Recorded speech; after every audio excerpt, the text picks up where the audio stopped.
Satu mencuri untuk hidup, satu lagi mencuri sambil hidup mewah. Tapi yang dihukum berat justru yang lapar. Kisah seorang nenek yang hanya ingin menyalakan api di dapur. Namanya mungkin tak pernah kau dengar. Usianya sudah senja, punggungnya bungkuk, matanya sayu. Ia tinggal di sebuah rumah reot di pinggir hutan. Tak ada listrik, tak ada gas, dan tak ada bantuan sosial yang datang. Suatu pagi, dengan langkah pelan, ia memikul beberapa ranting kayu dari hutan negara. Kayu itu akan digunakan untuk memasak nasi dan rebusan singkong. Makanan yang entah untuk siapa. Mungkin untuk dirinya sendiri atau untuk cucu yang datang seminggu sekali. Tapi langkahnya terhenti. Ia ditangkap, diborgol, dan dibawa ke pengadilan. Padahal ia tak tahu soal batas lahan. Ia tak pernah mengerti apa itu hukum kehutanan. Yang ia tahu, perutnya kosong dan ia tak bisa memasak tanpa api. Sementara itu, para koruptor duduk di kursi empuk di gedung-gedung mewah ber-AC. Para pejabat berdasi tertawa. Mereka bermain dengan angka yang bukan milik mereka, tapi milik rakyat. Di Bangka Belitung, tambang timah dijarah tanpa belas kasih. 271 triliun rupiah, bukan uang mainan. Itu adalah jalan yang tak pernah dibangun, rumah sakit yang tak pernah selesai, dan jalan subsidi yang tak pernah sampai. Di kantor Pertamina, anggaran subsidi BBM disulap jadi uang jajan politik. Rakyat disuruh hemat, tapi mereka berpesta pora di ruangan tertutup.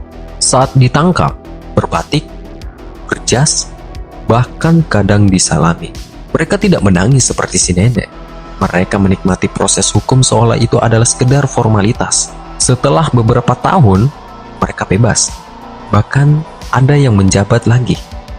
Dari sini, kita bisa melihat apa bedanya. Si nenek mengambil kayu untuk bertahan hidup. Si koruptor menguras kekayaan negara untuk kemewahan. Si nenek tidak tahu hukum. Si koruptor sangat paham celah hukum. Si nenek hidup miskin dan sebatang kara. Sedangkan si koruptor hidup mewah dengan jaringan luas. Si nenek dipenjara dengan cepat. Si koruptor ditangani dengan lamban dan lunak. Si nenek menangis karena lapar. Si koruptor tertawa saat sidang. Apakah ini keadilan? Jika hukum hanya tegas pada yang miskin, jika pengadilan hanya keras kepada orang yang tak punya daya, jika negara hanya hadir saat menghukum, bukan saat membantu, maka itu bukan hukum, itu penindasan. Korupsi bukan sekedar pencurian uang, itu adalah perampasan harapan.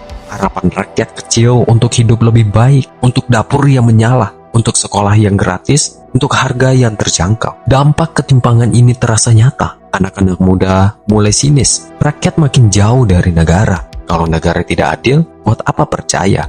Kemiskinan dianggap kriminal. Padahal, yang perlu disalahkan adalah sistem yang membiarkan kemiskinan itu terus berlangsung. Masih ada masyarakat yang peduli, masih ada suara yang tidak dibeli, masih ada nurani yang belum mati.